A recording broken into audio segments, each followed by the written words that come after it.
Just buy it. There's a cost to delaying your purchase. When you die and your whole life flashes before your eyes, how much of it do you want to not have been ray traced? What? What the fuck is this? Is this satire? Patrick, is this satire? Before that, this video is brought to you by Lian Li's Landcoal 1 case. The Landcoal 1 uses a mix of aluminum and steel to create a unique front bezel design that still manages to allow air through the artistically cut panel. Fan mounting options are everywhere in the case, and ease of installation features that make the case trivial for building a system. The Landcoal 1 is competitively priced while still being constructed with high quality materials and a sturdy chassis. Learn more at the link in the description below. I'm being told it's not satire. So this is from Tom's Hardware. The editor-in-chief, the new one, for now anyway, of Tom's Hardware. The editor-in-chief published an article called Just Buy It about the NVIDIA RTX GPUs. Look, we're not saying they're not worth buying. We actually don't know. That's kind of the whole point, because no one's tested them yet. But this entire article is complete lunacy. It actually seems insane, like delusional. Like the rantings of someone who's just gone so far off the rails, I can't even tell if I've been had. I don't know if they got me with this satire. That's how crazy it is. So today we're going to be talking about quotes like, when you die, do you want your life to not have been ray traced? That's what we're doing today. So this is the new article from Tom's Hardware. Let's just get one thing out of the way immediately. Generally speaking, we don't recommend pre-ordering new GPUs or CPUs or things like that. It does not mean that we think they're bad. It means that we just think you should probably wait and see how they do and if it makes sense for your use case. And the other thing here is, this is Tom's response, as in Tom's Hardware's response to the internet being a little unsure about the price of the new NVIDIA GPUs, which is fine. That's completely fair. But the response is a little crazy. So let's go through things here line by line. New technology gets cheaper if you wait long enough. If you wait long enough, it's not new technology anymore. That's the whole point of waiting and it not being new. So we're off to a bad start here. This whole article contradicts itself constantly. They also said, I don't know, this one's pretty good. The 15-inch Apple Studio display, one of the first flat panel monitors, cost $2,000 when it came out in '98. Today you can get a used one on eBay for under $50 or a new 24-inch monitor for under $150. But if you bought one at the time, you had the opportunity to use a fantastic new technology when others didn't. What? Like, what's the argument? Is this argument seriously the thing that YouTube commenters post on our videos? Is the whole argument really just like, first, I was the first one to use it? That's the argument. That's what he's saying. He's saying, just buy it. Literally, just buy it, in quotes, in the title, because you can be first, and that therefore makes you better. Another one here, if you can take another one. So, inevitably, when a game-changing component or device hits the market, many will urge you to stay away until prices drop or a new standard gets wider adoption. Yes, I would say that is accurate. But there's more. That's why this week, so many users, including our own Derek Forrest, an author at Tom's Hardware, are advising shoppers to hold off on buying one of NVIDIA's new RTX graphics cards. However, what these price-panicked pundits... Wait, let's just wait. Did you just diss your own employee?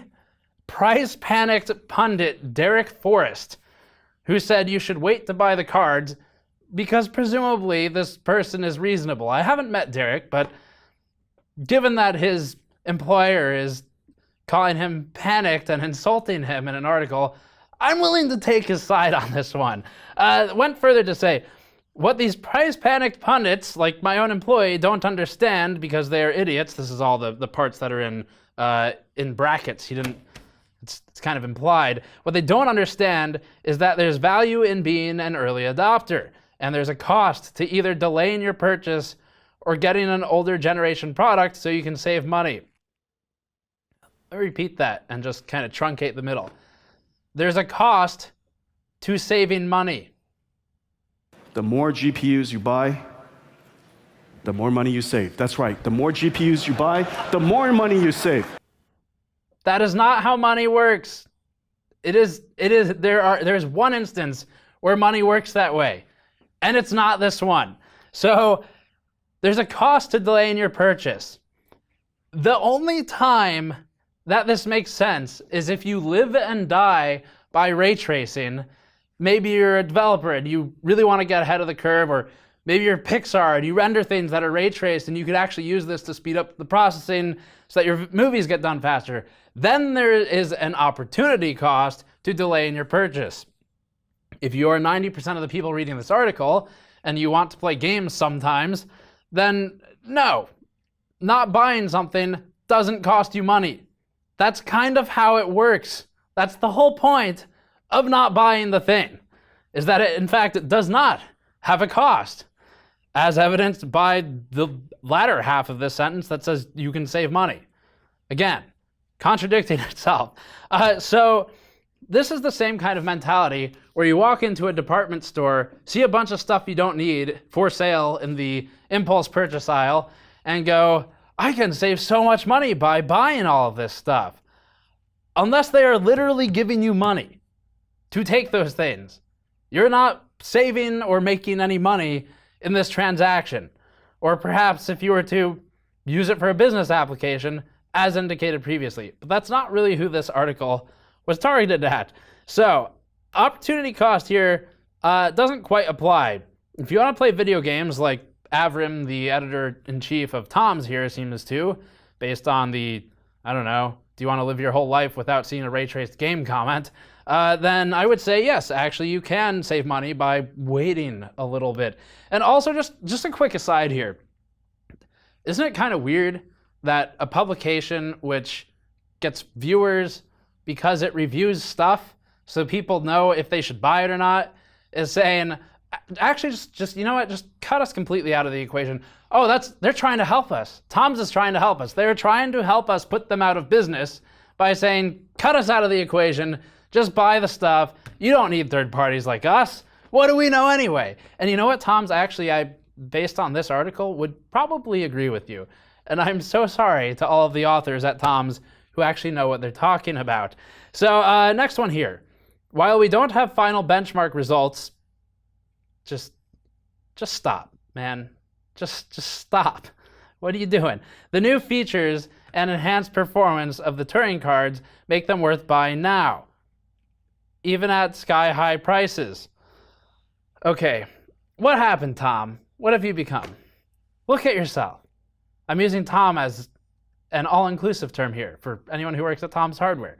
The business model, again, of review media is that people wait for your validation to see if they should buy the thing. So a bit odd, you're telling everyone again to skip you and go straight to the product page. And just to reiterate here, we're not saying that the NVIDIA RTX cards aren't worth buying. We're also not saying they are worth buying, because we don't know, just like Tom's Hardware doesn't know. Kind of need to have it in hand and start testing it to know the answer to that.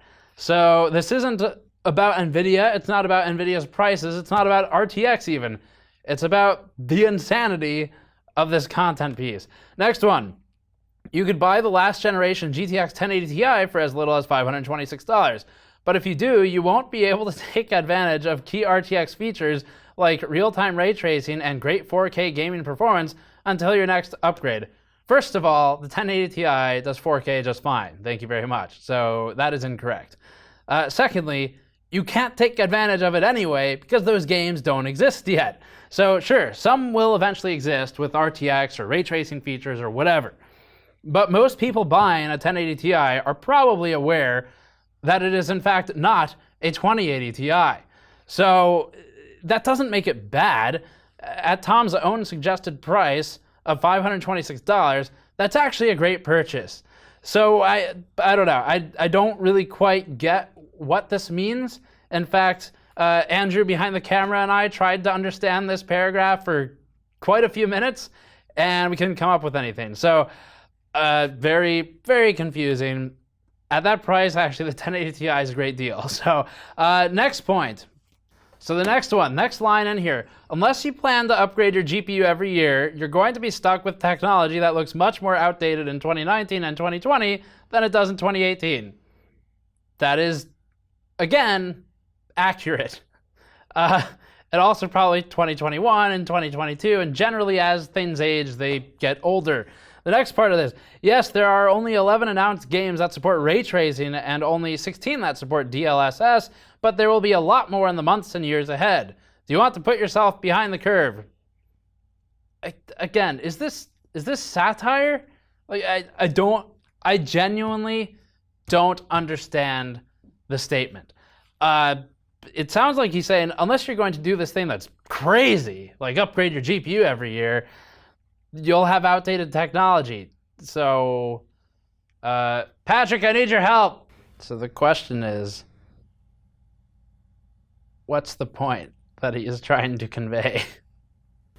But isn't he's arguing for upgrading your GPU every year? Yes. He's saying if you bought a 1080 Ti a year ago, you should buy a 2080 because that'll be the one that's good for the next 10 years? Yes, except you should also upgrade it next year because you're upgrading every year. And the games with ray tracing won't be out until months and years ahead. This is actually... I don't know what this means. Next one. The next statement in here. At NVIDIA's conference, CEO Jensen Huang described real-time ray tracing as the, quote, holy grail of graphical computing. While that statement might be hyperbole, so we've established that he's not self-aware. Okay, next one. This week, NVIDIA showed a demo of Battlefield 5 where you can see a muzzle flash from another part of the world reflected in a soldier's eyes and the fire from an explosion reflected off of the glossy finish of a car. That's what you'd see if you were actually there, participating in the fight. And you'd also see the world in high resolution, not just 1080p. You'd also not see the world in pixels, so... or 4K for that matter. Not really sure that the 4K thing is quite what we see the world in. It's just like real life, you know, like how the soldiers' feet slide across the ground when the animations break, or when their necks become 16 feet long, or other real life things like clipping through walls, and guns clipping through walls, and smoke clipping through the floor, and fire that moves at a lower frame rate than the rest of the game, and fire that is lower resolution than the rest of the game, and sprites that are used in the game. It's so realistic, this fire, that I can count the pixels as it's clipping through the objects. That's how realistic it is. So, a few things here. One, that's wrong. There's still visually inaccurate representations in this game, even though it looks pretty good. Especially because it's not fully ray traced. It's not literally real. You do know that, right, Avram? Like, it's not actually real life. Secondly, you'd probably, if you were there participating in the fight, you would probably be focused on shooting the bad guy or running and hiding, not staring into his eyes, thinking how beautiful they are with the fire and the muzzle flash in them. So not really, and by the way, that's how it would be in the game too. Let's be honest here. Game looks pretty good, but when you're playing Battlefield, and you see a bad guy in front of you, or even a teammate, doesn't matter, it's Battlefield, you're probably gonna just try and throw C4 on him or another vehicle and blow it up, not stare into the character's eyes and think about how beautiful it is, and that this is the entire reason you bought the graphics card. So next quote here, according to NVIDIA's own numbers, the RTX 2080 delivers between 35 and 125% better performance on 4K games than the GTX 1080.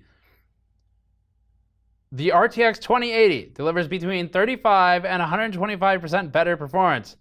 You know, somewhere between 0 and infinity. It's out there somewhere. It's either not better or whoa, it's really good. So that's there's the Tom's Hardware performance analysis. Somewhere between 0 and really, really good. That's the improvement you're looking for. When you're among the first to purchase a new architecture like NVIDIA's RTX cards, you take the risk that the technology won't work as well as advertised right away, that you won't find a ton of titles that support its special features, and that the price will drop, making you feel like you wasted your money. Yes, I am with you so far. However, when you pay a premium for cutting-edge components, you're also buying time. Time to enjoy experiences. What? What does that mean? You're buying time to enjoy experiences that by your own sentence preceding this one don't exist yet. What does that, like, seriously, sit down, read the article, read that paragraph, and here's a fun audience participation. Everyone post a comment below on your interpretation of this. It's kind of like when you go to a shrink and they show you a bunch of ink blots and ask you what it means. That's what this is. It's actually a psychological test to see how you are and if you need help, like this guy might. Next one. This is my favorite too. Life is short. How many months or years do you want to wait to enjoy a new experience? You can sit around twiddling your thumbs, hoping that an RTX 2080 gets cheaper, or you can enter the world of ray tracing and high-speed 4K gaming today and never look back. When you die and your whole life flashes before your eyes, how much of it do you want to not have ray tracing? First of all, big assumption that I'm going to die. Secondly, how much of it do you want to not have ray tracing? Looks pretty ray traced to me. I don't know. Seems like just about everything is ray traced. So that was a weird sentence, especially the part where it's like I don't know, an English 101 paper where they're trying to sound like something's really important and they're about to come to this critical understanding of something, and it's what the paper's been building up to, except it doesn't make any sense. Last few parts here. However, if you think the cards are going to drop significantly in price anytime soon, you're going to be disappointed. There are several good reasons why the RTX cards cost so much more than their predecessors. There are good reasons that a Nissan GTR is $100,000. But coming back to the title of the article, that does not, in fact, mean I should just buy it. There are so many other things to consider than whether or not the sum of the components warrants the price. And also, we don't know if it does yet. That's kind of the whole thing. Last two. Second, video card companies know that people are willing to pay a premium price for RTX cards. If you look on Amazon Newegg or Nvidia's store, you'll see that many of them are already sold out. There's no lack of demand. While accurate, the argument that everyone else is doing it, so you should too, is really not a very good argument. And finally, finally that I could take anyway, if you can possibly afford one of the RTX cards, even if it's not the most expensive model, there's plenty of reasons to pull the trigger now. The time you spend waiting and complaining about it being overpriced is time you could be gaming with the most realistic user experience available.